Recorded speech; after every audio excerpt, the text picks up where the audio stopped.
Pak Simon adalah salah satu fotografer keliling yang kesehariannya mencari nafkah dengan menawarkan jasa foto kepada pengunjung di kawasan Benteng Kuto Besak Palembang, mencoba tetap bertahan di tengah pandemi yang masih melanda. Di masa sebelum adanya pandemi melanda, dirinya mengaku masih bisa mendapatkan 10 pengunjung dalam satu hari. Namun di saat ini, terutama di tengah kota Palembang yang masih dalam zona merah penyebaran COVID-19, mengakibatkan sepinya pengunjung yang datang.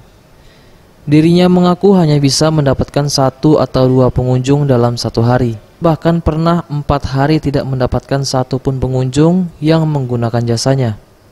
Meskipun dengan pengunjung yang semakin sepi yang berimbas kepada pendapatan harian yang semakin berkurang, Pak Simon tetap mencoba bertahan dengan mencari informasi jika ada acara-acara seperti kondangan, wisuda ataupun manasik haji yang diakuinya juga sudah mulai susah ditemukan. Banyak dapat pelanggan sehari kadang-kadang 10 seharian, kadang 5, kadang lebih kadang-kadang pada kunjung bisa berfoto di sini untuk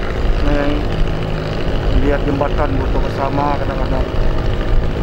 Kalau ada sekarang ini tak ada lagi, tidak ada corona selanjutnya, tidak corona. Kita bisa kunjungan itu tak mau kalau ada zona merah. Sebelum itu masih hidup kita di sini.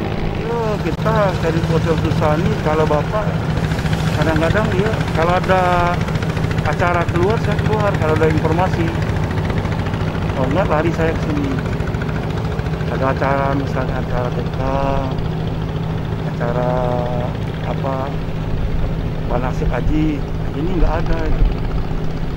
Kalau saya tuh bisa menunggu mana jadinya lah. Kadang-kadang nunggu mana selanjutnya. Kalau kita nurut peraturannya tuh saya bisa di mana kalau udah angkatin bisa keningkat lagi. Kalau modern ini ya hancur, bisa saya tidak hidup di masyarakat dan susah hidup di KB ini. Pak Simon pun hanya bisa pasrah dengan keadaan saat ini, juga berharap agar pandemi segera berakhir. Eza PM, Sriwijaya TV.